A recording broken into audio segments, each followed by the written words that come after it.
Дарга эрхэм гишүүдээ Монгол Улсын их хурлын гишүүн Хишиг жаргалын Тэмүүжин нараас 2025 оны 5 дугаар сарын 30-ны өдөр Улсын их хурлд өргөн мэдүүлсэн эрүүгийн хуульд нэмэлт өөрчлөлт оруулах тухай хуулийн төсөл болон хамт өргөн мэдүүлсэн хуулийн төслүүдийн хилц хэсэг асуудлыг Хууль зүйн байнгын ороо 2025 оны 6 дугаар сарын 18 болон 2026 оны 5 дугаар сарын 19-ний өдрийн хуралдаанаар хилцлээ. Хууль санаачлагч эрүүгийн хуульд хэн нэгний үйлдэл эсвэл гэмт хэрэг тооцох ял албадлагын арга хэмжээг хэрэглэхдээ нийгэмд аюултай гэх субъектив ойлголтыг нэмж хуульчилснаар шүүх үйлдэл эсвэл гэмт хэрэг тооцох ял албадлагын арга хэмжээ оногдуулах хүлээлгэхдээ нийгмийн аюул гэх хийсвэр ойлголт хэрэглэж гэмт хэрэг тооцох ял оногдуулах эсхийг зөвхөн хуулиар тодорхойлно гэсэн эрүүгийн эрх зүйн хууль ёсны зарчмыг гажуудуулж шүүгч, прокурор, өмгөөлөгч өөрийн санаагаар томьёолох нийгэмд аюултай, нийгэмд аюулгүй гэсэн субъектив шалгуураар гэмт хэрэг түүн түлээлгэх ял албадлагын арга хэмжээг тодорхойлж үнэлэх боломжтой болсон мөн эрүүгийн хуулийн эрүүгийн хариуцлага хэмээх нэр томьёог хэрэглэж улмаар бусад хуулиар энэхүү эрүүгийн хариуцлага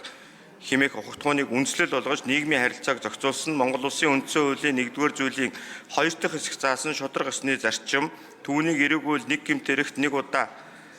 ял оногдуулна гэснийг зөрчигд хүргэсэн. Эрүүгийн хууль дахь эрүүгийн хариуцлага гэсэн ухагтгуунд ял албадлагын арга хэмжээ гэсэн 2 өөр агуулга эрх зүйн үр дагавар бүхий ойлголт хамаардаг бөгөөд уг 2 ойлголтыг нэгтгэж эрүүгийн хариуцлага хэмээн томьёосныг эрүүгийн эрх зүйн бус нийгмийн харилцааг зохицуулсан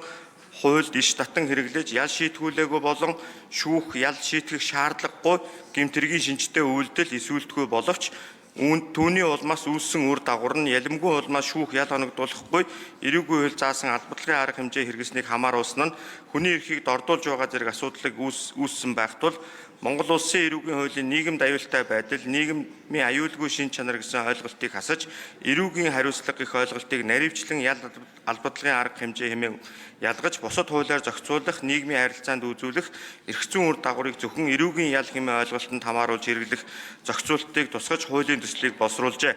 Хуулийн төсөл батлагдсанаар улсын төсвөөс нэмэлт зардал шаардлагадахгүй гэж хууль санаачлагч үзсэн бөгөөд хуулийн төслийг парламент цахим системд байршуулж иргэд олон нийтийн саналыг авч байгаа болно. Байнгын орооны хуралдаанаар хуулийн төслийг хилцэх үед улсын хурлын гишүүн сайн зориг хууль санаачлагчийн зүгээс эрүүгийн хуулийн нийгэмд аюултай байдал, нийгмийн аюулгүй шин чанар гэсэн ойлголтыг шүүх практикт хэрхэн буруу хэрэглэж байгаа талаар эрүүгийн хуулийн хохирол хор уршиг гэсэн ойлголтоос гадна хуулийн төсөлд шинээр хор аюул гэх ойлголт оруулж ирснээр хэрэг хэн шийдвэрлэхэд үзмжээрээ шийдвэрлэх нөхцөл байдал үүсэх хэсэг. Албадлагын арга хэмжээг эрүүгийн хуулийн бүрэлдэхүүн хэсгээс гаргаж байгаа нь зохимжтой хэсэг. Засгийн газрын хуулийн төсөлд өгсөн саналыг хэрхэн тусгасан талаар улсын их хурлын гишүүн Б. Инквайр хуулийн төсөлд эрүүгийн хуулийн ерөнхий анги суурь зарчмууд хөндөгдөж, гэмтрийн шинж, хариуцлага, ял гэсэн онлын суурь зарчмууд хөндөгдөж байгаа учраас хуулийн төслийг нэмэлт өөрчлөлт бус шинжсэн найруулгын төслийн хүрээнд боловсруулах байсан хэсэг талаар асуулт асууж үг хэлсэн болно. Монгол Улсын их хурлын чуулганы хуралдааны дэгийн тухай хуулийн 35 дугаар зүйлийн 35-11 дахь хэсэг заасны дагуу эрүүгийн хуульд нэмэлт өөрчлөлт оруулах тухай хуулийн төсөл болон хамт өргөн мэдүүлсэн хуулийн төслүүдээр санал хураалт явуулахад байнгын орооны хуралдаанд орсон гишүүдийн олонх буюу 60% нь үзэл баримтлалын хүрээнд хилцхийг дэмжиж чуулганы нэгдсэн хуралдаанаар хилцүүлэх зүйтэй гэж үзсэн болно. Улсын их хурлын эрхэм гишүүдээ эрүүгийн хуульд нэмэлт өөрчлөлт оруулах тухай хуулийн төсөл болон хамт өргөн мэдүүлсэн авилгын эсрэг хуульд өөрчлөлт оруулах тухай, авто замын тухай хуульд өөрчлөлт оруулах тухай, ажиллах хүчний шилжих төлөвлөгөөний тухай хуульд өөрчлөлт оруулах тухай, аймаг нийслэл сум дүүргийн иргэдийн төлөөлөгчдийн хурлын сонгуулийн тухай хуульд өөрчлөлт оруулах тухай, ахмад насны тухай хуульд өөрчлөлт оруулах тухай, багшийн хөгжлийг дэмжих тухай хуульд өөрчлөлт оруулах тухай, банкны салбарын доктортой байдлыг хангах тухай, биеийн тамир спортын тухай хуульд өөрчлөлт оруулах тухай, гайлын тухай хуульд өөрчлөлт оруулах тухай, гадаадын иргэний эрх зүйн байдлын тухай хуульд өөрчлөлт оруулах тухай, гамшигаас хамгаалах тухай хуульд өөрчлөлт оруулах тухай,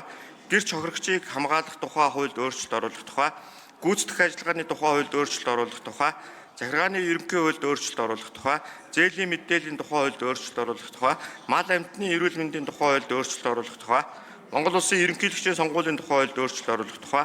Монгол Улсын засгийн газрын тухай хуульд өөрчлөлт оруулах тухай, Монгол Улсын их хурлын сонгуулийн тухай хуульд өөрчлөлт оруулах тухай, Монгол Улсын их хурлын хяналт шалгалтын тухай хуульд өөрчлөлт оруулах тухай, Монгол Улсын үндсэн хуулийн цэцгийн тухай хуульд өөрчлөлт оруулах тухай, мэргэжлийн нэгдсэн холбооны эрх зүйн байдлын тухай хуульд өөрчлөлт оруулах тухай, нийгмийн даатгалын ерөнхий хуульд өөрчлөлт оруулах тухай, нийтийн албанд нийтийн болон хувийн ашиг сонирхлыг зохицуулах ашиг сонирхлын зөрчлөөс урьдчилан сэргийлэх тухай хуульд өөрчлөлт оруулах тухай, натратын тухай хуульд өөрчлөлт оруулах тухай, хуульд өөрчлөлт оруулах тухай, орон нутгийн хамгаалалтын тухай хуульд өөрчлөлт оруулах тухай, өрийн удирдлагын тухай хуульд өөрчлөлт оруулах тухай, прокурорын тухай хуульд өөрчлөлт оруулах тухай, тагнуулын байгууллагын тухай хуульд өөрчлөлт оруулах тухай, төрийн аудитын тухай хуульд өөрчлөлт оруулах тухай, төрийн болон албаны нууцын тухай хуульд өөрчлөлт оруулах тухай, улсын тэмдэгтийн хураамжийн тухай хуульд өөрчлөлт оруулах тухай, үндэсний баялагын сангийн тухай хуульд өөрчлөлт оруулах тухай, үндэсний төлбөрийн системийн тухай хуульд өөрчлөлт оруулах тухай, үнэт цаасны зээлийн тухай хуульд өөрчлөлт оруулах тухай, хүний эрх хамгаалагчийн эрх зүйн байдлын тухай хуульд өөрчлөлт оруулах тухай, хөдөлмөрийн тухай хуульд өөрчлөлт оруулах тухай, цагдаагийн албаны тухай хуульд өөрчлөлт оруулах тухай хуулийн төслүүдийг хилцэх хэсэг хилцүүлэхийг явуулсан талаар хууль зүйн байнгын орооны санал дүгнэлтийг хилцэн шийдвэрлэж өгөхийг та бүхнээсээ хүсье. Анхаарал хандуулсанд баярлалаа. За Баярбатар гишүүнд баярлалаа.